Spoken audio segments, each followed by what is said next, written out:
હવે ભક્તજનો, જેને આપણે સાંભળવા માટે આપણા કાન અધીરા બન્યા છે, સાંભળવા માટે આપણે સૌ એમ કહેવાય કે થનગની રહ્યા છીએ, તો પૂજ્ય મહારાજ શ્રી એને આપણે વિનંતી કરીએ કે જેમ તમને રાધાકૃષ્ણ દેવ અને ભગવાન સ્વામિનારાયણને રાજી કરતા આવડ્યું છે ને ભક્તજનો, એવું અમને પણ રાજી કરતા આવડે. ભગવાન સ્વામિનારાયણના સતત કયામાં રહીએ અને મોહ માયાના બંધન અમને ક્યારેય સ્પર્શે નહીં અને અક્ષરધામ સુધી અમે પહોંચી શકીએ, એવા અમને રૂડા આશીર્વાદ પાઠવશો તો પૂજ્ય મહારાજ શ્રી.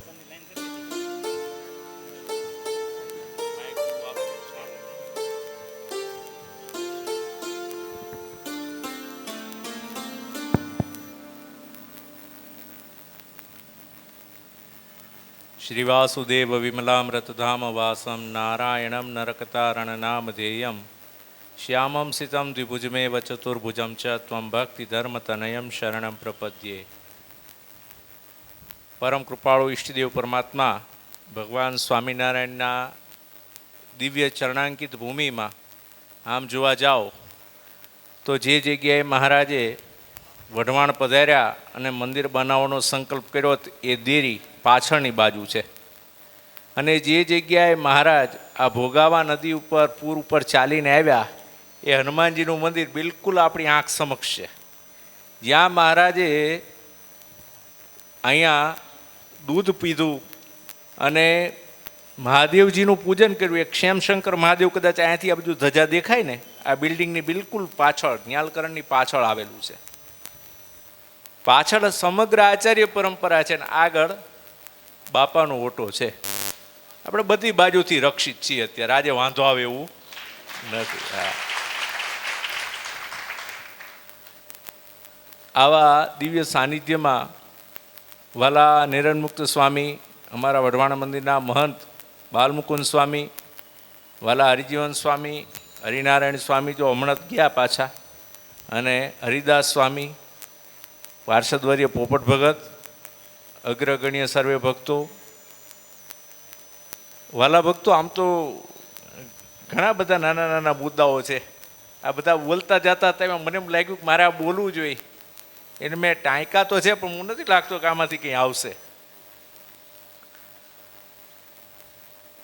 ભગવાન સ્વામિનારાયણ જેવા સમર્થ ધણી અવતારી પુરુષ પુરુષોત્તમ નારાયણ તમારા બધાના ભગવાન અને અમારા તો બાપે ખરા ને ભગવાન ખરા, બરોબર ને? એવા મહારાજ જ્યારે આપણને મળ્યા છે ત્યારે આપણે કેમ વર્તવું જોઈએ? નોતી દીઠી નોતી સાંભળી રે, પ્રગટાવી એવી પુનિત પુરુષોત્તમ પ્રગટી રે. હમણાં અમારા પેલા મંગલેશભાઈ બોલી ગયા કે બહેનોમાં આટલા નામ લખાણા ને પુરુષોમાં આટલા નામ લખાણા ને વધારે લખાવા જોઈને. તમે સંખ્યાબળને કેમ ગણવા જાઓ છો? તમે સંખ્યાબળને કેમ ગણવા જાઓ છો? આ બધા ઘેરે રાંધું તારી બધા આવ્યા છે ને, જે એમને સંખ્યા ગણાવી એમાંથી અડધા લોકો એટલે બહેનો વિભાગ જાય તો ઘરે રાંધે કોણ? પૂછો જોઈએ, રોજ રાંધો છો? મને પૂછો કે તમને રાંધતા આવડે છે? તમને આવડે છે? એ કાચું પાકું ખાઈ અને મોકલે છે. આ સંપ્રદાય ક્યારેય સંપત્તિનો નથી. આ સંપ્રદાય ક્યારેય સમુદાયનો નથી કે આની પાછળ 1000 માણસ હાલે છે ને આની પાછળ 1,00,000 માણસ હાલે છે. આ મૂલ્યાંકન જ ખોટું છે, મૂળગું મૂલ્યાંકન ખોટું છે. આ સંપ્રદાય હંમેશા ક્વોલિટીનો છે, ક્વોન્ટિટીનો નહીં. અને જો ક્વોલિટીનો નહીં ને ક્વોન્ટિટીનો જ હોત તો હું ગૌરવ સાથે કરી શકું કે મારા વડવાઓ, મારા વડીલ, મારા ઈષ્ટદેવ ભગવાન જો એને પૈસા જ કરવા હોત ને તો જે દી સોનાના બનાવ્યા હતા ગઢપુરના મંદિર એમનામ રહેવા દીધા હોત, આ પાછા પથરાના ન કર્યા હોત. અને એમને કદાચ ગઢપુરમાં મંદિર જ ન બનાવ્યું હોત, ભાવનગરમાં બનાવ્યું હોત, વડતાલમાં ન બનાવ્યું હોત ને વડોદરામાં બનાવ્યું હોત, એટલે આપણે જેનું મૂલ્યાંકન કરીએ છીએ ખરેખર તો આપણે મૂળગા જ ખોટા છીએ. અમુક વિસ્તારમાં આપણે વિચારધારા, કારણ કે આપણી જે વિચારધારાની ગણતરી ચાલે છે ને એ જ અવળી છે. આપણે સાંસારિક મૂલ્યાંકન કરીએ છીએ. સંસારમાં મોટો કોણ કહેવાય? પૈસાવાળો. બરોબર? જેમ કે કોઈ રાજકારણી લોકો બેઠા હોય તો માફ કરો, બરોબર, પણ એ મોટા ક્યારે કહેવાય રાજકારણી? એની પાછળ એના સંખ્યાબળ હોય, વોટ લિસ્ટ હોય, એને માનવાવાળો, એનો ફોલોવરવાળો વર્ગ હોય, એ મોટો કહેવાય. કોઈ વ્યાપારી હોય તો જેનો વેપાર મોટો હોય, જેને બહુધા દુકાનો હોય, એ વ્યાપારી મોટો કહેવાય. જે શૂરવીર લોકો હોય, આજે જુઓ જે પરમવીર ચક્ર મળે છે, જેમ કે હમણાં આપણે જોયું કે ભારતે પાકિસ્તાન પર જે સ્ટ્રાઇક કરી સિંદૂર, ઓપરેશન સિંદૂર ઉપર, ત્યારે શું નિર્ણય લેવાયો? એમાં સન્માન કોનું થશે? ભાઈ, જેને બિલકુલ સટીક જગ્યાએ, યોગ્ય જગ્યાએ સૌથી વધારે આતંકવાદી માર્યા છે એને વધારે સન્માન થવાનું છે. મારું તમારું થવાનું છે. તો તેનું પૈમાનો સેનામાં સ્વાગત કોનું થાય? પરમવીર ચક્ર કોને મળે? જે સૌથી વધારે રાષ્ટ્ર માટે સેવા બજાવે અને પોતાનું સર્વોચ્ચ બલિદાન એવું શરીરનો પણ ત્યાગ કરી દે, એને મારું માનવું છે કે શ્રેષ્ઠતમ સ્થાન મળે. બરોબર ને? તો સેનામાં ઉચ્ચ સ્થાન કોને છે? તો કે સૌથી વધારે બલિદાન દેવાવાળાને છે. જેને રાષ્ટ્ર માટે કોઈ આતંકવાદીઓ ઉપર હુમલો કર્યો છે એનું સન્માન સૌથી વધારે છે. તો સંપ્રદાયમાં શેનું સન્માન છે? આપણે ભૂલી ગયા છે. વધારે પૈસા દે એનું સન્માન, વધારે સમુદાય હોય એની ગણતરી ના. કોઈ પણ સંપ્રદાય જો સનાતન પરંપરા એટલે વેદથી જોડાયેલો હોય, વેદથી જોડાયેલા જ સંપ્રદાયને સનાતન સંપ્રદાય કહેવામાં આવે છે. અને કોઈ પણ અદ્યાપી પર્યંત કોઈ પણ વ્યક્તિ એમ કે હું હિન્દુ છું ને હું વેદને નથી માનતો, તો એ હિન્દુ નથી, એ સનાતની પણ નથી. અને વેદોમાં સ્થાપિત કરેલી જે વર્ણાશ્રમ ધર્મની મર્યાદા ચોખ્ખી છે, સ્પષ્ટ છે ને એમ જ થાય. આમાં કોઈ મિનમેક ચાલે તોય સનાતન છે. તો સંપ્રદાયમાં, સનાતન પરંપરામાં મોટો કોણ થયો? જો તમે કહો કે ભાઈ મહારાજ બહુ સ્વરૂપવાન હોય તો મોટો થાય, તો અષ્ટાવક્ર ઋષિની ગીતા છે તો 8 અંગે વાંકા હતા અને જનક રાજાની સભામાં પધાર્યા અને બાકી બધા દાંત કાઢતા હતા અને અષ્ટાવક્ર ઋષિને જોઈ અને અષ્ટાવક્ર ઋષિ દાંત કાઢવા માંડ્યા. એટલે કે અમે દાંત કાઢ્યા હતી તો તમારું અંગ જોઈને દાંત કાઢ્યા, પણ તમે છે ને અંગ કાઢ્યા? કે મેં તો એવું જાણ્યું હતું કે અહીંયા લોકો જ્ઞાનની વાતો કરવાવાળા છે. મને એ નહોતી ખબર કે અહીંયા શરીરના ચામડા ચૂંથનારા જ બેઠા છે બધા. કેમ? 8 અંગે વાંકા હતા, વાંકા વાંકા હાલે દાંત આવે ને. એને એવી સભા, અને એ અષ્ટાવક્ર ઋષિએ ગીતા લખી છે, એને અષ્ટાવક્ર ગીતા નામથી ઓળખવામાં આવે છે. કહેવાનો તાત્પર્યાર્થ અને ભાવાર્થ છે કે ખોટી જગ્યાએ ખોટું મૂલ્યાંકન છે. સંપ્રદાયમાં મૂલ્યાંકન કે સરખામણી એ ભાવનાથી થવી જોઈએ, નહીં કે પૈસાથી, નહીં કે એની પાછળ કેટલો સમુદાય ચાલે છે, નહીં કે કેટલો શૂરવીર છે. આ ખાસ વિચારી રાખો. સંપ્રદાયની સરખામણી હોસ્પિટાલિટીથી ન થાય. અહીંયા મંદિરે જાઓ તો વધારે સુવિધા મળે છે, આ મંદિરે જાઓ તો ઓછી સુવિધા મળે છે. મંદિર શેના માટે બન્યા? દેવની ઉપાસના માટે. હવે નાનું 10 બાય 10નું દેરું હોય કે નાનું 2 ફૂટ બાય 2 ફૂટનું દેરું બનાવ્યું હોય, આપણે જોઈએ અહીંયાથી તમે નીકળો ને, અમારા વઢવાણમાં હનુમાનજી ઘણા બિરાજે છે. અહીંયાથી આમ નીકળો ને રોડ ઉપર તો મારા ખ્યાલ 1 2 આ એક તો આપણી સામે જ હનુમાનજી બિરાજે છે. પછી એની થોડેક આગળ જાઓ એટલે નાની હનુમાનજીની દેરી છે એક, વળી પાછી આગળ જાઓ એટલે પછી આગળ સોસાયટીના છેડા ઉપર એક હનુમાનજીની દેરી, 2-3 દેરી તો મને યાદ છે કે આટલામાં જ હનુમાનજી બિરાજે છે. એ દેરી શું કામ બનાવી છે? મારા હનુમાનજીને તડકો ન લાગે, હું જેની ઉપાસના કરું છું એ હેરાન ન થાય, એના સેવા સન્માન કરવા માટે કે ભાઈ મારે મારા ભગવાન છે તડકામાં બેસે સારું ન લાગે તો મારે એમ વર્તવું જોઈએ. બરોબર છે ને? એના માટે જ બનાવી છે ને. તમે એમ કહો કે આ માન માટે બનાવી, મોટેપ માટે બનાવી, ક્રિયા માટે બનાવી, ખોટું છે. આ સ્વીકાર્ય નથી.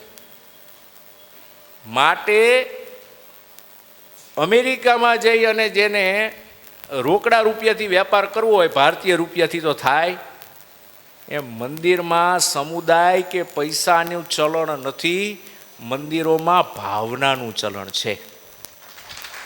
હવે બીજી વસ્તુ આપણે બધાય વિચારી રાખવું, તો સભામાં બેઠા છીએ ને હું કહું છું કે આપણે મંદિરે જઈ છીએ, બરોબર ને? તમે ભગવાનને મસ્તક નમાવો, શક્તિ સામર્થ્ય હોય તો પંચાંગ પ્રણામ કરો, વધારે ભાવના હોય તો દંડવત પ્રણામ કરો, છેવટે કંઈ ન હોય તો બે હાથ જોડીને પગે લાગો, બરોબર ને? ઉમરાને આ જ કરો છો ને, વાંકા વળીને પગે લાગો, ઇત્યાદિ ઇત્યાદિ કરો છો. બધાય કરીને આવ્યા છે, હુંય કરીને આવ્યો છું ને તમે કરીને આવ્યા છો. બધાને એક સરખું ફળ મળે છે કેમ? મારા દરેકની ભાવના નોખી નોખી છે. જેમ કે અહીંયા આગળ બેઠા છે તો સુમન ભગત નક્કી કરે કે ભાઈ હું તો કે મારી સારી જોબ માટે કરું છું. પડખેવાળા બેઠા છે એમ કે મારે ખેતીવાડી સારી થાય સારું કરું, કોઈ કે મારા દીકરા થાય સારા થાય, કોઈ કે મારું સ્વાસ્થ્ય સારું થાય. બધાની ભાવના જુદી જુદી છે. કોઈ એમ જ થાય છે કે હું મંદિરે, ઘણા ભક્ત એવાય છે કે આપણે ભગવાન આગળ જઈએ એટલે આપણે મસ્તક નમાવું જોઈએ, પગે લાગવું, આવાય છે. કેટલાય માન માટે આવે છે ને કેટલાય મોહ માટે આવે છે ને કોઈ લોભ માટે આવે છે ને કામ માટે આવે છે. બધાય માટે લોકો ધર્મ, અર્થ, કામ અને મોક્ષ ચતુર્વિધ પુરુષાર્થ માટે દેવ આગળ મસ્તક નમાવે છે, બરોબર ને? તો મારો પ્રશ્ન એટલો જ છે કે એની જુદી જુદી પ્રાપ્તિ મળે છે, પણ તમે અર્પણ કરો છો તો તમારામાંથી કોઈ આમ ડેટા ટ્રાન્સફર થયો કે અહીંયાથી 2 ડેટા આમાં ગયો ને 2 ડેટા આમાં ગયો? જોયો તમે? હાલો, ભગવાન તમને બધાને આશીર્વાદ આપ્યા ને. ચાલો હું આ સભામાં કહું છું ભગવાન સર્વનું મંગળ કરે, બધાને આશીર્વાદ મળ્યા ને? લાવો દેખાડો જે ડિલિવરી, ખિસ્સા વિસા ચેક કરો કોઈની આગળ હોય તો. છે કાંઈ ન મળે. કેમ ન મળે? જેવી ભાવનાથી તમે ભજન કરો છો ભગવાન પણ તેવી જ ભાવનાથી તમને આશીર્વાદ આપે છે. તો ભજન કેવી રીતે કરાય? બરોબર ને? ભજન એટલે જો ભક્તિ, બરોબર ને? હવે એમાં દાન પણ આવી ગયું, ક્રિયા પણ આવી ગઈ, વિચાર પણ આવી ગયો, બધું આવી ગયું. જો આપણે માળા જાપ કરવો હોય તો આવી ગૌમુખી હોય છે. ગૌમુખી કેમ રાખીએ છીએ? કોઈ માળા જોઈ ન શકે, બરોબર ને? આપણી વૈષ્ણવ પરંપરા. જો દરેક સંપ્રદાયની, જો હું કોઈ પણ સંપ્રદાયની કોઈ પણ માન્યતાઓનું ખંડન નથી કરતો, મારે કરાય પણ નહીં. હું તો માત્ર સ્વામિનારાયણ સંપ્રદાયની વાત કરું છું કે આપણે ગૌમુખીમાં રાખીને માળા કરીએ છીએ. કેમ કરીએ છીએ? ભગવાનની માળા છે દેખાય નહીં, કપડાથી ઢાંકીને કરવી, એવો નિયમ છે આપણો. ભગવાન સત્સંગી જીવન 3જા પ્રકરણમાં મંત્ર જાપ લખે છે કે મંત્ર જાપ કેવી રીતે કરો? તો કે પહેલાં તો ઉચ્ચ સ્વરે કરીને કરો. આપણે ધૂન બોલાવીએ 5 મિનિટ, સ્વામિનારાયણ સ્વામિનારાયણ, તો ધૂન બોલ્યા, હું બોલું તમને સંભળાય. આ તો માઇકમાં બોલીએ તો જ્યાં સુધી એનો પડઘો પડે, જ્યાં સુધી એનો અવાજ જાય ત્યાં સુધી સંભળાય, બરોબર? આને કહેવાય વાચિક. બીજું કહેવાય ઉપાંશુ. તમે માળા ફેરવતા હોય એટલે તમે ટ્રાય કરજો, તમારા હોઠ ફફડે, હોઠ ફફડે. યા તમારી હોઠ આમ કદાચ એનાથી ઉપરની કક્ષા એવી છે કે તમારો હોઠ ન ફફડે ને ખાલી જીવા અંદર ચાલતી હોય, પણ તમને ખબર પડે કે તમારી જીભ તમારા દાંતને અડે છે. અને છેલ્લી જે કક્ષા આવી ને એ શું આવી? કે હોઠે ન હલે, જીભે ન હલે, અને મનોમન માનસિકતા એટલો ભગવાન સાથે જોડાઈ ગયો હોય કે તમે મનોવ્યથાથી જ ભગવાનનું નામ સ્મરણ કરો ને ભગવાનની મૂર્તિ દેખાય. આ ઉત્તમ. તો ઉત્તમ, મધ્યમ ને કનિષ્ઠ કેમ? જો તમે ઉચ્ચ સ્વરે ભજન કરો તો ગામ સાંભળે ને, તમારું પુણ્ય અડધું થઈ જાય. એથી વધારે તમે હોઠ પપડાવો અને કોઈ જોવે કે આ ભાઈના હોઠ પપડે છે એટલે નક્કી આ કંઈક મંત્ર જાપ કરે છે, તો એને અડધું ફળ મળે. જીવા હલતી હોય ને દેખાય, જીવા હલે એટલે અહીંયા હલે. જોઈજો બધું કાચ સામે ઊભા રહીને એકાદ અખતરો કરવા જેવો છે આ બધો. એનું ફળ ઓર વધારે મળે. અને માનસિક કરો એ સૌથી વધારે ફળ મળે. એ જ રીતે એ જ અધ્યાયમાં વાંચો, મહારાજ કે ઘરે માળા ફેરવો તો 1 ગણું, એનાથી ગૌશાળાએ ફેરવો તો 2 ગણું, એનાથી ઉપર ચડતા ક્રમમાં તમે જેમ જેમ વધતા જાઓ કે ભાઈ નદી કાંઠે ગયા, યા તળાવ ઉપર ગયા, યા પહાડમાં ગયા, યા વનમાં ગયા, અને છેવટે દેવ મંદિરમાં ગયા, એનું સૌથી વધારે ફળ છે. એનું કારણ શું? આ ફળ કેમ જુદા? અહીંયા 1 માળા કરો.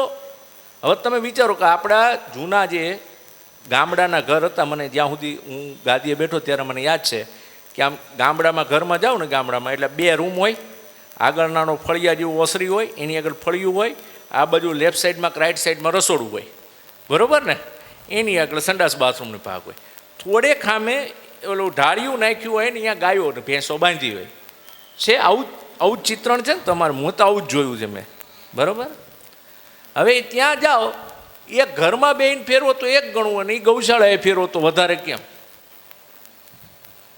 માળા તો 2 જગ્યાએ ફેરવવાની છે. અહીંયા 108 પારા છે, ત્યાં 108 પારા છે. અહીંયા જે નામ લો છો તે જ ત્યાં નામ લો છો, તો ફળમાં ફેર કેમ? ઘર મારો એટલે આમ ખણક કંઈક વાસણ ઠક દઈને અવાજ આવે, વળી તમારી વૃત્તિ ભાંગી જાય. છોકરું આવે રમતા રમતા, બાપા બાપા બાપા કરતું આવતું હોય, ઘરના વાતો કરતા હોય, આજે ફલાણું બનાવવું છે ને ઢીકણું બનાવવું છે. સમજાય છે? વૃત્તિ ન રહે. દુનિયાએ જોવે કે આ ભગત ભક્તિ કરે છે, દુનિયા જોવે એટલે ભક્તપણાનું માન આપે એટલે તમારું ફળ વયું ગયું. આ તમને હાર પહેરાવે, ઓહો ભગત આવ્યા ને હાર પહેરાવે એટલે આપણું તમારું બધું હા હા સાફ સફા. એથી આગળ તમે ગૌશાળાએ બેઠા હોય તો વધી કેમ જાય? અહીંયા છોકરા તો ન આવે, તો અહીંયા શું આવે? આ ગાય ભેંસ ખાઈ રહી છે, જોજો એના ગમાણમાં પૂળા છે કે નહીં, એને પાણી પાયું કે નહીં, એ પૂંછડા કેવી ઉડાડે છે. થાય ને આવું? અહીંયા પુણ્ય ઓર ઘટી જાય, વધી જાય. પછી વનવગડામાં જાઓ, તળાવના કાંઠે જાઓ, અહીંયા કોઈ ભટકાય તો સારું, પહાડ ઉપર કોઈ ચડે તો સારું. એટલે તો તમે જુઓ, ગિરિકંદરાઓ જે આપણે ગિરનાર છે, તપોભૂમિ કેમ કહેવાય છે? તમે આ બાજુ પાંચાળ પ્રદેશમાં જાઓ એટલે કે આપણે થાનગઢની આજુબાજુનો પ્રદેશ કેમ આટલો દિવ્ય કહેવાય છે? કારણ કે અહીંયા કોઈ જાય જ નહીં, નકરા બાવળિયા જ હોય. જાઓ તો 4 જગ્યાએ કાંટા વાગે. પણ જેમ જેમ તમે ઉપર જતા જાઓ તો છેવટે મંદિરમાં કેમ? અહીંયા તો આખું ગામ ભેગું થાય. હવે આયા માણા ઘટતા ગયા, વ્યવહાર ઘટતો ગયો. મંદિરમાં એટલા માટે સૌથી વધારે ફેર પડે કે ત્યાં તમે ને ભગવાન 2 જ હોવા જોઈએ. મંદિરમાં કોણ હોય? મંદિર કોણ જાય? પહેલાં એ મને કહો. ભગત જાય ને? મંદિર જાય ને શું કહીએ? એ રહેવા દો ભાઈ, એવું તો રહેશે ભાઈ, એવું તો ખરી પડે. એવું તમે આવું ખેર ખેર કરો તો મને મજા નહીં આવે.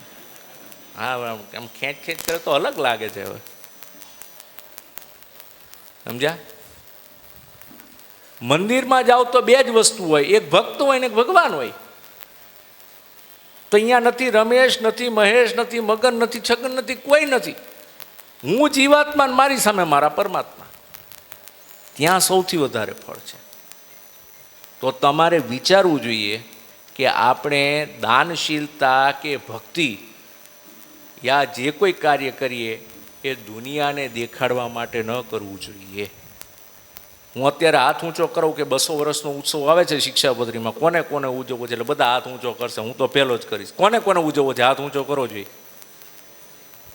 હે, બધાને કરવો છે ને? કરવો જ જોઈએ ને. તો કેવી રીતે ઉજવાય? તો ભાઈ શિક્ષાપત્રી જેના માટે લખી છે એનો સદવય થાય તો ઉપયોગ થાય તો એનો ઉત્સવ છે. એના સારું કંઈ 5 લાખ માણા ભેગા કરવાના, મોટા જમાવડા કરવાના, ખવડાવવા પીવડાવવા એ અગત્યતા કરતાં એક વ્યક્તિ સુધી શિક્ષાપત્રીનું જ્ઞાન પહોંચે એ સૌથી વધારે જરૂરી છે. અને આવું ન પહોંચે તો આપણે માનવું કે આપણે ઉત્સવ ઉજવી રહ્યા, આપણે મેળા કરી રહ્યા છીએ. અમારા હમણાં જન્માષ્ટમીનો મેળો આવશે વઢવાણમાં, બહુ પ્રખ્યાત મેળો છે. અહીંયા શું આવે? ચકડી ફૂદેડી હોય, ત્યાં સાંજે ઓલા સાંસ્કૃતિક કાર્યક્રમો માટે ઘણા બધા સારા કલાકારો આવીને ગાન કરતા હોય. અને ખાણીપીણી હોય અને એ પછી ખાઈ પીને આનંદ મોજ કરીને એ પાછા પોતપોતાના ઘરે વયા જાય. આવો ઉત્સવ શિક્ષાપત્રીનો ઉજવો એ યોગ્ય નથી લાગતું, મને તો નથી જ લાગતું. પણ એ શિક્ષાપત્રીની 2 કલમો જો આપણા જીવનમાં ઉતરે, આપણે આપણા રાષ્ટ્ર માટે કાર્ય કરીએ, આપણા સત્સંગ માટે કાર્ય કરીએ, આપણા જીવાત્મા માટે કાર્ય કરીએ. જો આ એવું છે કે વ્યક્તિ સુધરે ને એટલે એનું ઘર સુધરે, ઘર સુધરે ને એટલે એનો મહોલ્લો સુધરે, એનો મહોલ્લો સુધરે ને તો એનું ગામ સુધરે, એનું ગામ સુધરે તો એનો જિલ્લો સુધરે, એનો જિલ્લો સુધરે ને તો એનું રાજ્ય, ને એનાથી રાષ્ટ્ર સુધરે, રાષ્ટ્ર સુધરે ને તો વિશ્વ સુધરે. પણ તમે એમ કહો હું વિશ્વ સુધારું ને પછી હું મારા ઘેરે આવું ને પછી ઉતરતા ક્રમમાં ન હાલે, પહેલાં પોતાથી ચાલુ કરવું પડે. આ આપણી પરંપરા છે.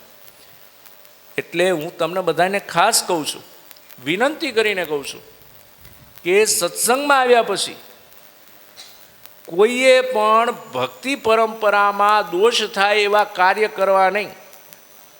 ભક્તિ કરવાથી માન પ્રાપ્ત થાય એવું કાર્ય કરવું નહીં. જો માન આવશે તો મોહનવરને માન સંગાથે વેરજો. શું લખ્યું સંતોએ? પળ ન રહી શકે. મહારાજ કે કામી હશે તો પડ્યો રહેશે, પણ માની નહીં રહી શકે.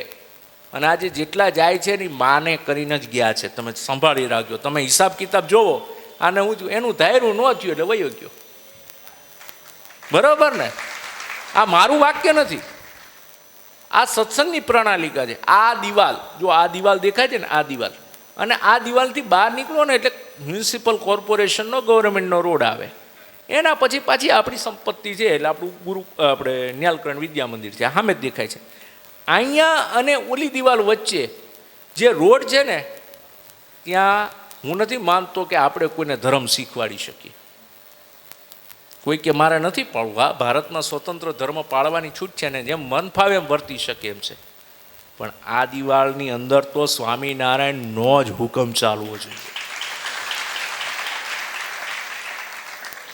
એ હુકમ જો સ્વામિનારાયણથી કોન્ટ્રાડિક્ટ થતો હોય તો વિચારી લેવું જોઈએ કે સ્વામિનારાયણનો નથી. આમાં કંઈક સમજાવવાની, કોઈને કાઢવાની, કોઈને કહેવાની જરૂર જ નથી પડતી. 212માં ખબર તો પડે છે ને. 207 શું કહે છે કે આ શિક્ષાપત્રી પ્રમાણે ન વર્તે તેને અમારા સંપ્રદાયથી બહાર જાણવો. તમે તમારા અંતરાત્માને પૂછો કે તમે પંચવર્તમાને યુક્ત છો? નામ કેમ નથી નોંધાતા ખબર છે? તમને ડર લાગે છે કે આવું મહારાજ કહેશે અને હું નહીં પાડું તો. પણ હકીકત તો આ જ છે. તમે ગમે એટલું કહો તમને કેન્સર થયું અને ડૉક્ટર કે કેને કહેશો નહીં કેન્સર થયું છે, પણ એને નહીં ખબર પડે. એને તો માયલી કોરે ખબર પડતી જ હોય કે એને કેન્સર થયું છે.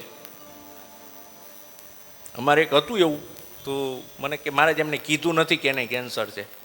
મેં કીધું તમે નથી કીધું, પણ તમે એને જે લઈ જઈ રહ્યા છો એ અભણ થોડો છે કે કેન્સર હોસ્પિટલ મોટા મોટા ફાફડા જેવા અક્ષરે લખ્યું છે કે ખબર નહીં પડે કે આ કેન્સર હોસ્પિટલ છે અને કેન્સર થયું છે. કોઈ એમના ફરવા કેન્સર હોસ્પિટલમાં જાય છે? સમજો વાતને. આપણી પરિસ્થિતિ અત્યારે એવી છે.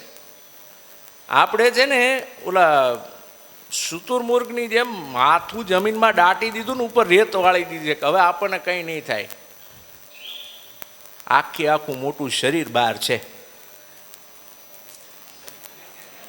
હવે શાંતિ મને. હા, માફ કરજો. હા, તકલીફ થાય, ડિસ્ટર્બ થઈ જાઉં છું. કાલથી પિન મારી દઈશ, પણ હવે બીજી વાર આવું નહીં કરશો. એ લાગણીને વશ છે. આ બે પાછા બેઠા છે ને, બે લાગણીવાળા માણસો છે. મારે કહેવું ન પડે કે મને તરસ લાગી, મને સામેથી આપી દે કે મહારાજને તરસ લાગી ગઈ. આ બહુ હજુરીનું કામ છે, સરળ કામ નથી. એટલે એ એમનું કામ કરે છે, એમાં ખોટું નથી, પણ મને મજા નથી આવી ગઈ. મેં કીધું છે કે આટલો પોળા પટ્ટાવાળું ન કરવું છે, ટૂંકો કરો, પણ નથી માનતા. એ તમારા માઇલ જ આવે છે. આ તમે જ આપો છો અને તમે જ પોળા પટ્ટા લાંબા એટલા કરી દે ને કે ભૂંચાઈ જાય. ઊભા થાવ ને તો પહેલાં ગૂંચ કાઢવાની. ખેર, આપણે જે મૂળ વાત પર છીએ એ મૂળ વાત પર લઈ જઈએ. તમને રાજી જ કરી દો. તમે એમ કહેશો કે સારું લાગે. આ ભગવાનના ભગતને રાજી રાખવા, પાછા આપણે અપરાધ ન થઈ જવો જોઈએ. તમારે જેમ કરવું એ કરી લો એકવાર.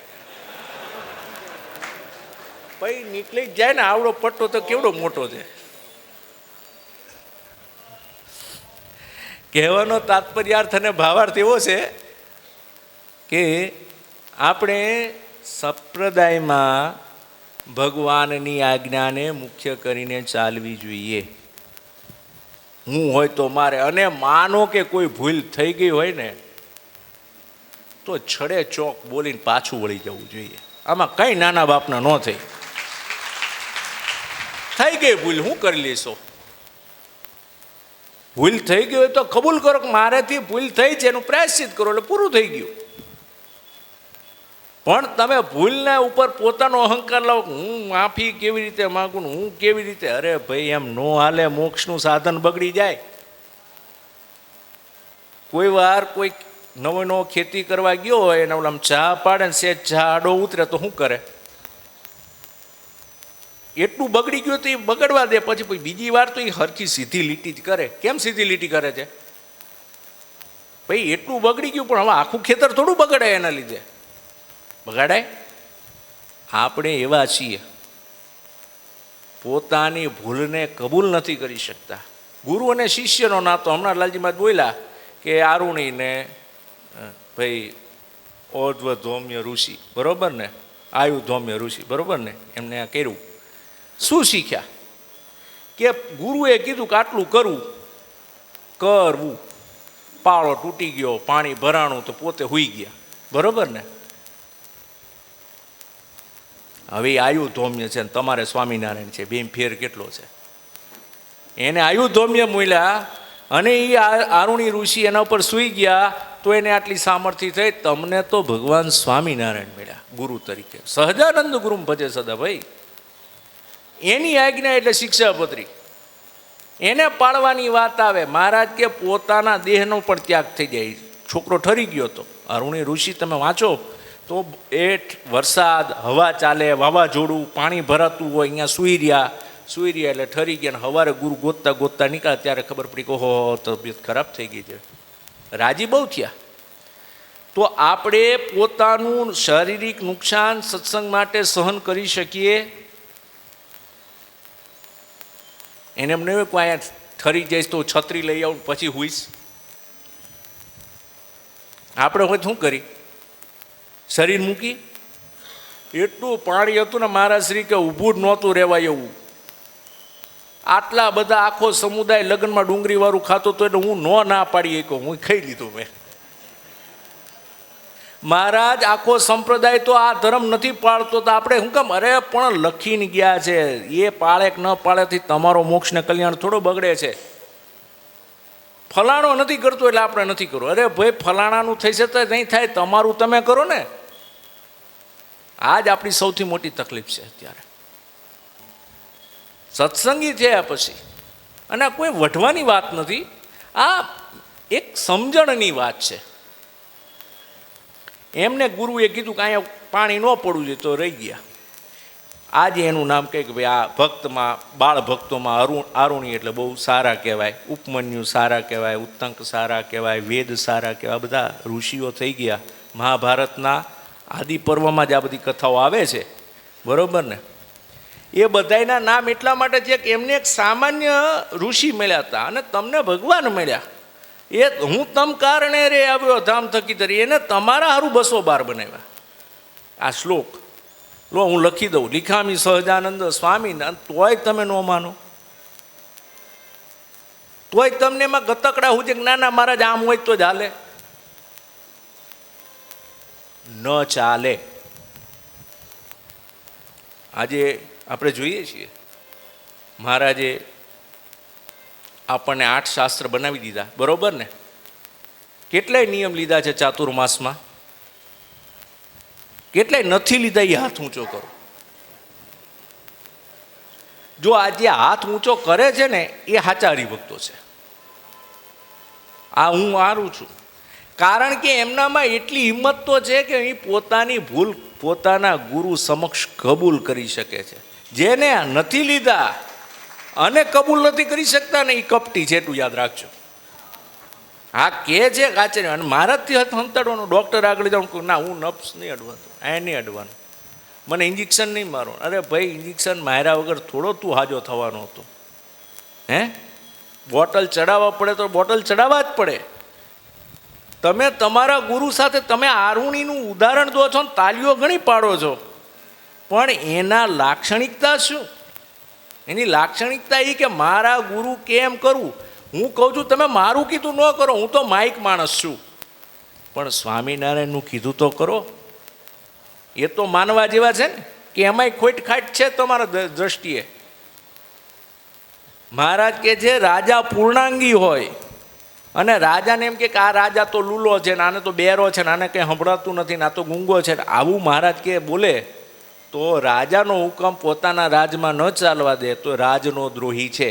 બરોબર ને? તો આ રાજ, આ દિવાલવાળું રાજ, આની આ બાજુ અને દિવાલની રોડની ઓલી બાજુ બે જગ્યાએ સ્વામિનારાયણનું રાજ છે. કોનું રાજ છે?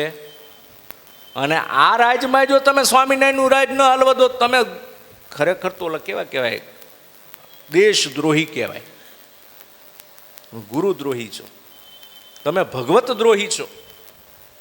ક્યાં જઈને ઉબારો આવશે તમારો? આપણને લખ્યા કે આપણે 8 શાસ્ત્રો છે, બરોબર ને? આવડે છે નામ કે નથી આવડતા?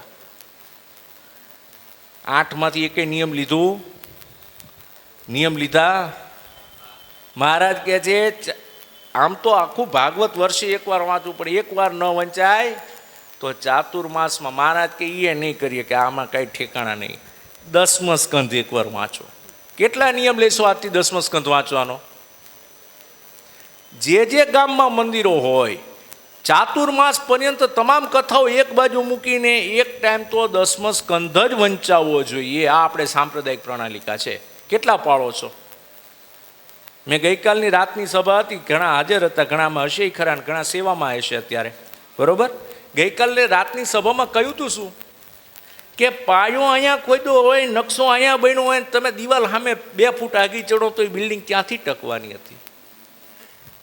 શિક્ષાપત્રી રૂપી નકશો છે અને 8 શાસ્ત્રો રૂપી પાયા છે. આ પાયા ઉપર એ બિલ્ડિંગ ઊભું થાય છે. આ પાયા ઉપર સંપ્રદાય બન્યો છે. તમે પાયા જ ખેંચી લો તો બિલ્ડિંગ રહેવાનું ગમે ત્યારે ક્લબ્સ થઈ જાય, ભૂકંપથી, આ વરસાદથી માટી જમીન બેસી જાય, ઘણું બધું થાય, બરોબર ને? આપણો સંપ્રદાય આપણે રાખવો હોય તો આપણી 8 શાસ્ત્રોમાં મહારાજે શિક્ષાપત્રીની કરેલી આજ્ઞા, આજે માનો કે આપણે એમ છે કે ભાઈ આ સામે પ્રોપર્ટી આપણી છે ને અહીંયા આપણે વચ્ચો વચ્ચે આખે દિવાલ ચણીને લઈ તો હાલે? હાલે? કેમ ન લેવાય? આજે આપણું નથી, સરકારનું છે. સરકારને વિનંતી કરીને સરકારશ્રી આપી દે તો હારામારી વાત છે, તો અમે બહુ રાજી છીએ. પણ સરકાર આપે ન આપે ને? એ તો મેં તો કીધું હતું આજે, હમણાં તો ભાઈ જગદીશભાઈ જાહેરાત કરીને ગયા, મેં તો કીધું હતું, મેં કીધું આમે જો તમે અહીંયાથી મ્યુનિસિપાલિટી લઈ દેતા હોય તો અમને આપી દો ને, વેચાતી લઈ લઈ. મંદિરને અડતી છે ને લગતી છે, મોટું મંદિર થઈ જાય આપણું, બરાબર છે ને? પણ હવે આપણા ભાગમાં નથી, એટલે અહીંયા સાઉથ ઝોન બનવાનો છે. સ્વીકાર્ય છે, આપણે કંઈ એવું નથી. પણ કહેવાનો ભાવાર્થ અને તાત્પર્યાર્થ એવો છે કે આપણે આપણી ભૂમિમાં ચાલવું જોઈએ. તો શિક્ષાપત્રીની ભૂમિ બનાવી દીધી, નકશો બનાવી દીધો, આ નકશા પ્રમાણે ચાલવાનું છે. કયા શાસ્ત્ર વાંચવા? તો કે 8 વાંચવા. 8માંથી આપણે ન વેદને જાણીએ છીએ, ન બ્રહ્મસૂત્ર ભાષ્યને જાણીએ છીએ, ન ભગવદ્ ગીતાના રામાનુજાચાર્ય લખેલું ભાષ્ય જાણીએ છીએ, એના મિતાક્ષરાની ટીકા વાંચીએ છીએ. કોઈ વાંચી? યાજ્ઞવલ્ક્યની સ્મૃતિ બધા જઈશે, કોઈ રેડી ખેડી વાંચીએ છે. એક સરળ પ્રાપ્ય ખરેખર આપણે ધન્યવાદ દેવા જોઈએ ગીતા પ્રેસ ગોરખપુરને, કે જેના કારણે કરી અને ઘર ઘર સુધી આપણે અત્યારે ભાગવત અને રામાયણ પહોંચ્યું છે. એનો ઉપકાર છે આપણા ઉપર કે એને બહુ સરળ પ્રાપ્ય ભગવદ્ ગીતા કરી દીધી, રામાયણ કરી દીધું અને ભાગવતજી કરી દીધા, ઘણા બધા ગ્રંથો. પણ આ તો હોય જ છે લગભગ. તો આપણે એ ગ્રંથોને વાંચવા જોઈએ. પણ મહારાજ કે કયા ગ્રંથને ન વાંચો? હવે આજકાલ આ બહુ જાણવા જેવું છે. ચલો શિક્ષાપત્રી વાંચો છો ને, કયા ગ્રંથને ન વાંચવા જોઈએ? કૃષ્ણ કૃષ્ણાવતારાણામ ખંડનમ યત્ર યુક્તિભી, જ્યાં ભગવાન અને ભગવાનના અવતારોનું યુક્તિ પ્રયુક્તિથી ખંડન કર્યું હોય એવા ગ્રંથને વાંચવા. તમે વાંચો છો? અમારે બોલવું નથી, રહેવા દો. ઘણી બધી તકલીફ પડી જશે તમને. ભગવાનના સ્વરૂપનું ખંડનવાળા કોઈ ગ્રંથ જ નથી વંચાતા આપણા સંપ્રદાયમાં. પણ હાલે પ્રકીર્ણ ઘણા બધા ગ્રંથો બની રહ્યા છે જે લીલા ભક્તિના નામે ભગવાન સ્વરૂપોનું ખંડન કરતા જોવા મળે છે. અને હું એને જાહેરમાં વખોડું છું ને આવા ગ્રંથોને હું માનતો જ નથી. ન કોઈ અને જો તમે પુસ્તક વાંચો, ગ્રંથ વાંચો, તમે આચાર્યમાનનો આજ્ઞાપત્ર વાંચો છો? તમે વાંચતા જ નથી. મને નથી ખબર, આ ગુરુ પૂનમ ઉજવવા માટે બધા આવે છે, પણ ગુરુનું શું કામ છે એ જાણો છો? એક આથી મને યાદ છે, 2-2.5 વર્ષ પહેલાં 2-3 સજ્જનો મને મળવા આવ્યા અને મને કીધું, મહારાજ અમે કંઈ 2 કામ કરી દો એટલે તમે માગો એ પૈસા. અમે કંઈ અહીંયા પ્રતિષ્ઠા કરી દેવાની અને અમે કંઈ અમારે કામ કરી દેવાના, એટલે તમે પૈસા તુમકો જો બોલો કે હમ દે દેંગે. બોલો, મારે એમ હલાવવાનો સંપ્રદાય? તમે વિચારો. અમારામાં શું લખ્યું? મુમુક્ષુને દીક્ષા દેવી. જે મુમુક્ષુ હોય એને દીક્ષા. તો મુમુક્ષુ છો ખરા? મુમુક્ષુ કોને કહેવાય? જે મોક્ષ માટે આવે ને મુમુક્ષુ કહેવાય. તમે મોક્ષ માટે બેઠા છો, ખાવા આવ્યા છો? તમે એમ કહો કે મારા કારખાના 2 હોય 3 કારખાના થાય એના સારું મંદિરમાં આવ્યા છો? હા, શું નથી માનતા? મહારાજ આશીર્વાદ દેજો આવીને કહે છે મને આવીને કહે છે, મહારાજ આશીર્વાદ દેજો કે આના ઘરે પાયણા બંધાય. અરે પાયણા બંધાવવા સારું આ મંદિર છે? મોક્ષ માટે મંદિર છે, કલ્યાણ માટે મંદિર છે, રૂડું થાય એના માટે મંદિરો બનાવ્યા છે ભગવાને. તમારા વિષય સુખને ભોગવવા માટે મંદિર નથી, સારું ખાવા ને સારા ઉતારા માટે ભગવાને મંદિર નથી બનાવ્યા. અને તમને કાયદેસર જો આ બુભુક્ષુ હોય ને તો એન્ટ્રી જ ન આપવી જોઈએ. એટલે 70 નામ આવ્યા ને વ્યાજબી છે, એને મુમુક્ષુપણું છે. બાકી ભોગવાળા છે. હવે ભોગવાળામાંથી કોઈ આજનું પ્રવચન સાંભળીને મુમુક્ષુ બને તો અલગ વસ્તુ છે, એના માટે હું કંઈ ન કહી શકું. પણ આ બહુ જરૂરી છે. મહારાજ શું લખે છે જો, શિક્ષાપત્રીનો શ્લોક નંબર 102 101. એતેષુ યાની વાક્યાની શ્રી કૃષ્ણ વૃષસ્ય ચ અત્યુત્કર્ષપરાણી સ્યુ તથા ભક્તિ વિરાગયો. એ સત્શાસ્ત્રોમાં શ્રી કૃષ્ણ ભગવાનનો ધર્મનો જ્ઞાનનો અને વૈરાગ્યનો ઉત્કર્ષ બતાવનારા જે વચન હોય એવા તમે દરેકમાંથી વચન લઈ શકો છો. આવા વચનને મળતા વચન અન્ય શાસ્ત્રોમાં હોય તો તમે એનું ખંડન ન કરી શકો. પણ જેમાં ભગવાનના વખાણ થતા હોય, ભગવાને સ્થાપિત કરેલા વર્ણાશ્રમ ધર્મના વખાણ થતા હોય, જેમાં ભગવાને સ્થાપિત કરેલી ભક્તિ, જ્ઞાન અને વૈરાગ્યની વાત હોય, એને તમે લઈ લો. નહીં તો પરીક્ષિત જેવા હતા ને, જો સિદ્ધાંત વાત એવી છે, ગઈકાલે કીધું હતું ને આજે કહું છું ને ઘણી વખત કહી ચૂક્યો છું કે સિદ્ધાંત એટલે ચોરી ન કરવી એ સર્વગ્રાહ્ય છે. તમે ગમે અહીંયા જાઓ ને, ગમે દેશમાં જાઓ, તમે એવા નઠારા દેશમાં જાઓ ને જ્યાં હરકી સરકારે ન હાલતી હોય, દાડામાં 2 વાર સરકાર બદલી, આવા સરકારના દેશમાં જાઓ અને તમે એમ કહો કે ચોરી કરાય, એટલે સરકાર એમ જ કે ભલે 2 કલાક સારું હોય એમ કે ચોરી ન કરાય. બરાબર ને? સિદ્ધાંત તો સર્વે જગ્યાએ સરખો આવે. કોઈની હિંસા કરાય ના, કોઈ નિર્દોષને ન મરાય. કોઈ દેશ નિર્દોષની હિંસા માટે પ્રેરિત ન શકે. એ કદાચ એ મન ઘડત રીતે હિંસા કરે તો એમ કે આને અમારા નિર્દોષને માર્યા ને એટલે અમે એને મારી છીએ, એમ બહાનું બનાવીને મારે. નિર્દોષને તો એ કાયદેસર નિર્દોષને તો કોઈ પણ સંપ્રદાય હિંસા ન કરી શકે. તો એ સંપ્રદાયનો જે સિદ્ધાંત છે ને, એ સિદ્ધાંત હંમેશા સર્વગ્રાહી હોય છે. પણ લીલા છે ને એ સર્વગ્રાહી નથી હોતી. જેમ એક સોનાનું પાત્ર હોય એમાં સિંહણનું દૂધ આવે ને, એમ ભગવાનની જે લીલા છે ને એ સોનાના પાત્રને લેવા માટેની પાત્રતા હોય તો જ તમને સમજાય. પરીક્ષિત જેવો રાજા હતો અને એને ભગવાન કૃષ્ણની રાસલીલાની વાત આવી તો એને સંશય થવા માંડ્યા. સુખદેવજીએ તરત, હવે સુખદેવજી જેવો વક્તા ક્યાંથી મળે? વ્યાસજી જેવો ગ્રંથનો રચયિતા ક્યાંથી મળે? સર્વ આચાર્યના આચાર્ય વ્યાસજી, આજે એની પૂર્ણિમા છે. એવા વ્યાસજીના વચનને અવગણીને પરીક્ષિતને શંકા થઈ તો સુખદેવજી કે બસ હવે આ 5 અધ્યાય પૂરા કર્યા, રાસ પંચાધ્યાયને હવે સમેટો, હવે આનાથી આગળ વધવું. કેમ નથી વધ્યા? લીલામાં ભગવાન પ્રત્યે શંકા થઈ.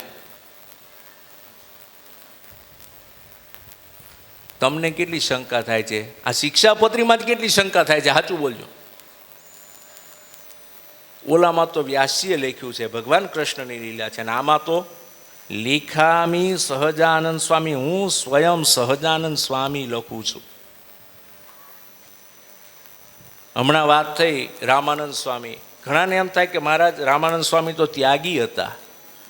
રામાનંદ સ્વામી ત્યાગી નહોતા વાલા ભક્તો, પ્રથમ આશ્રમી હતા.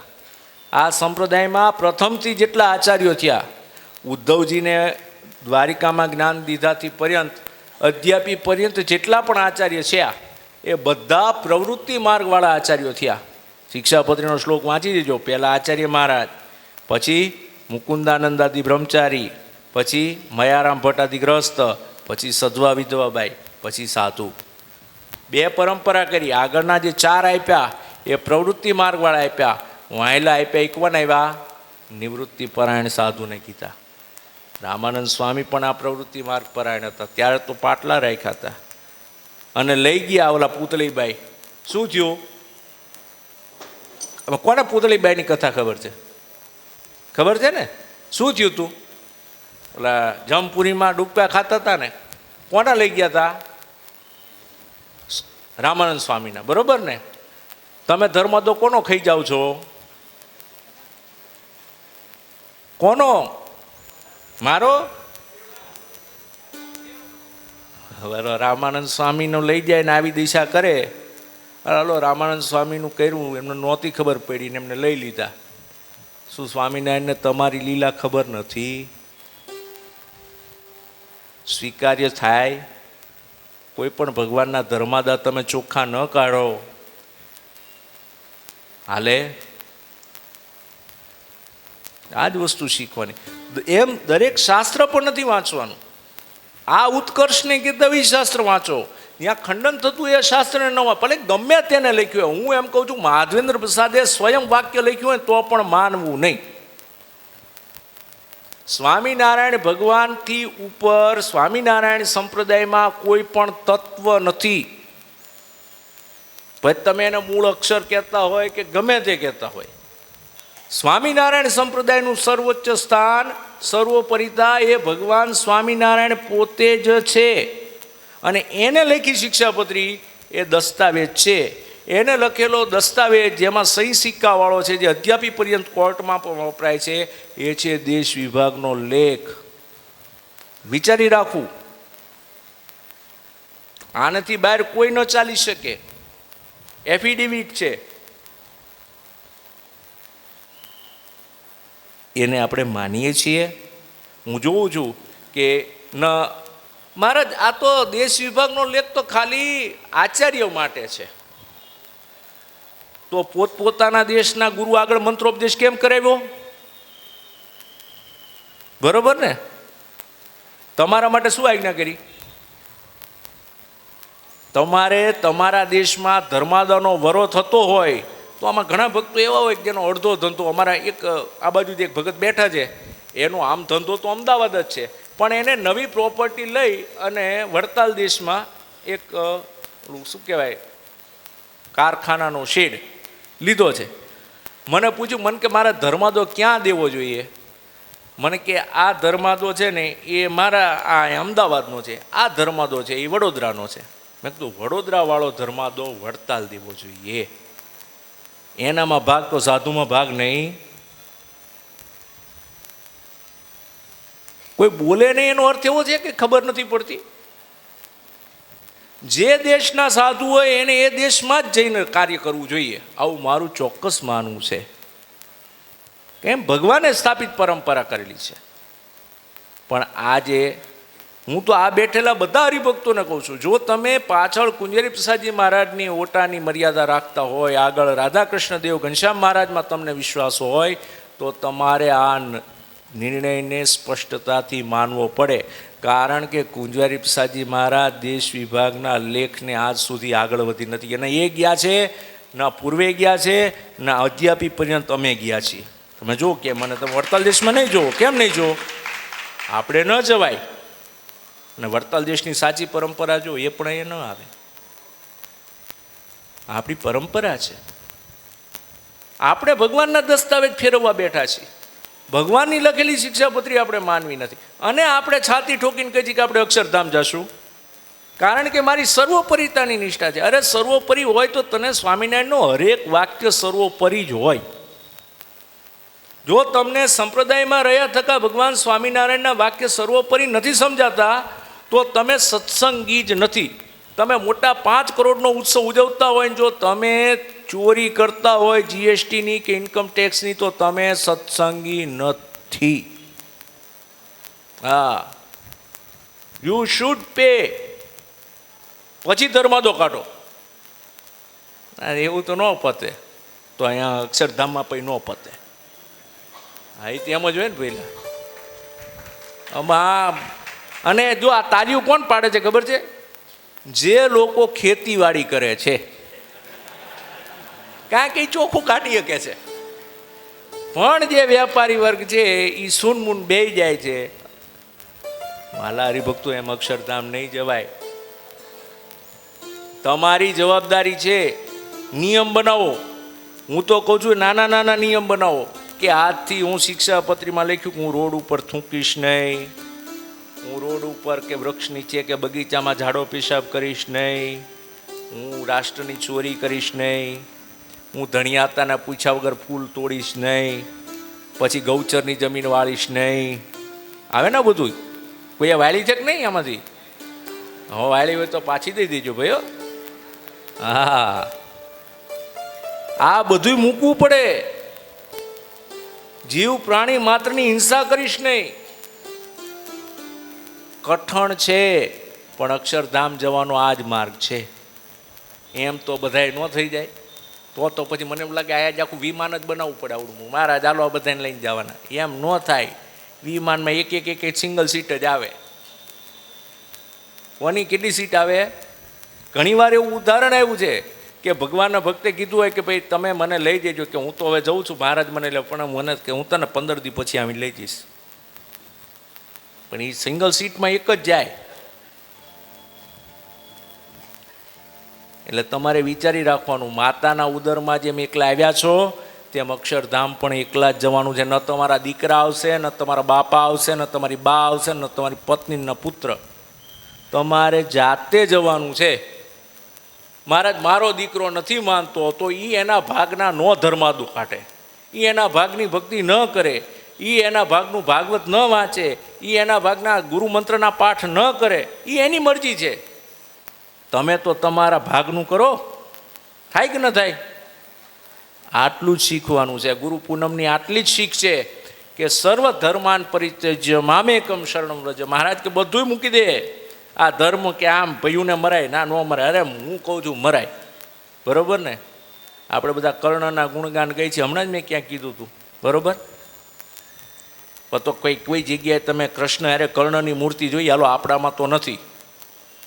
આપણા સ્વામિનારાયણ સંપ્રદાયમાં તમે ક્યાં? મેં કોઈ જગ્યાએ નથી જોઈ. બદ્રીનાથમાં જુઓ તો નર અને નારાયણ બિરાજે છે. નર તો અર્જુનનું સ્વરૂપ છે, નારાયણ તો કૃષ્ણનું સ્વરૂપ. યત્ર યોગેશ્વર કૃષ્ણ યત્ર પાર્થો ધનુર. એવું ન કીધું યત્ર યોગેશ્વર કૃષ્ણ યત્ર પાર્થો ધનુર. એમાં કૌંતેય લખ્યું હોય. લખ્યું છે ક્યાંય? તત્ર શ્રી વિજયોર્ભૂતિ ધ્રુવા નીતિર્મતિર્મમાં. ભગવદ્ ગીતા એમ કે છે કે જ્યાં અર્જુન છે, જ્યાં કૃષ્ણ છે, ત્યાં જ વિજય અને લક્ષ્મી છે. અને આપણે આજકાલ એવા જ ગમે છે. લોકોને રાવણ બનવું છે, લોકોને કર્ણ બનવું છે, કોઈને અર્જુન બનવું. લોકો વિભીષણને ગાળું દે છે. કહેવત પડી ગઈ કાં તો વિભીષણ જેવો છે. આજ માનો હું કહું કે આ ભગત વિભીષણ જેવો છે તો હું કોના જેવો થયો? હું તો લંકાનો અધિપતિ થયો ને. હે, વિભીષણ જેવો ભક્ત કોઈ નહીં મળે. એને ગયો નથી, એને કાઢવામાં આવ્યો છે. અર્જુનજીને કીધું કે હવે આપણે આ અર્જુને બહુ ખોટું કર્યું, આ બાણ મારી દીધું, ઓલાનું ટાયર ફસાણું તું રથનું, કાઢી રહ્યો તો પડ્યું, ન મરાય, ખોટું કરી નાખ્યું, બરોબર ને? ગમે એટલું ખોટું કર્યું તો એને એમ નહીં થયું એક સમાજમાં ખોટું કહે છે કે આવો મોટો અર્જુનને આવો બાણ હેઠ્યા હથિયાર હેઠ્યા મૂક્યા હતા ને તારે મારી નાખ્યો, સમાજમાં મારી નામના ખરાબ થઈ છે, કંઈ ચિંતા કરી? માત્ર ભગવાનને આજ્ઞા કરી બસ મારી દે, હટ દઈને કાઢીને પડતી પાડી દીધો. આ પરમાત્મા છે, આ પરમાત્માની ઉપાસનાની વાત છે, આ ભક્તિ પરંપરા છે આપણી. અને એ ભગવાનની પરંપરામાં જો આપણે ન કરી શકતા હોઈએ તો આપણે ચોક્કસ માનવું જોઈએ કે આપણી ખામી વર્તે છે. આપણે કાર્ય અને ક્રિયામાં ફેરફાર લાવવો જોઈએ. આપણે ભક્તિ પરંપરામાં ન કોઈને દેખાડવા માટે ભક્તિ કરાય, ન કોઈ સમુદાય માટે ભક્તિ કરાય, ન કોઈ ક્રિયા માટે, પોતાના સ્વાર્થે કરીને ભક્તિ કરાય. કેને કરીને? આપણે બહુ સ્વાર્થીલા પુરુષો છીએ. હંમેશા આપણે આપણો સ્વાર્થ જોઈએ છે કે આપણો લાભ ક્યાં છે, બરોબર ને? તમે કોઈ કંઈક નાના મહારાજ હું તો બહુ ભક્તિપરાયણ છું, તમે અહીંયાથી જાઓ ને કોઈ સમાચાર આવે કે ભાઈ તમારા બાપુજી ઘરે પડી ગયા છે, તો અહીંયાથી પહેલાં જાઓ ને, પછી જાતા જાતા તમે જ પડી જાઓ તો ચીકણી માટી હોય ને લપસી જાય, સ્કૂટર વૂટર પડી જાય ને કે ફ્રેક્ચર થાય, પહેલાં બાપાને ઊભા કરે કે પહેલાં પોતે ઊભું થવાય? કંઈ સ્વાર્થીઓ એમ પહેલાં પોતાનો મોક્ષ સિદ્ધ કરાય. પાડખેવાળો કરે છે કે નથી કરતો એ ત્યાં તમારે, અમારામાં તો લખી દીધું કે તમારે ધર્મ પાળવો અને ધર્મ પળાવવો. જો બે જગ્યાએ ધર્મ પાળવો અને પળાવવો રાખવો, એક રાજાના ધર્મમાં અને એક આચાર્યના ધર્મમાં. રાજાના ધર્મમાં રાજાએ એની તમામ પ્રજા પાસે ધર્મ પળાવવાનો નક્કી કરી દીધું કે આજથી 500ની નોટ બંધ, હડપ દેખાની બંધ, રાજાએ નિર્ણય લીધો, બરોબર છે ને? એ વખતે રાજા હતા, અત્યારે મંત્રીઓ છે. અને આપણામાં શું નિર્ણય આપ્યો કે તમારે તમારા આશ્રિતને ધર્મ પળાવવો. તો મારી જવાબદારી કેટલાની? જે મારું કીધું માને એની, ગુરુને જે ગુરુ માને એની. પણ નામ માત્ર ગુરુ માને તો ગુરુ પૂનમે ફોન કરે કે બાપજી બહુ આશીર્વાદ દેજો, અને પછી આખી જિંદગી ગુરુનું ખોદે, શું થાય એનું? તમે કોઈ એને અંતરમનથી આશીર્વાદ મળે ખરા? કદાચ ગુરુ દયાળુ હોય ને તો કહે છે જા તારું ભલું થાય, પણ માયલો ઠરે તો નહીં જ.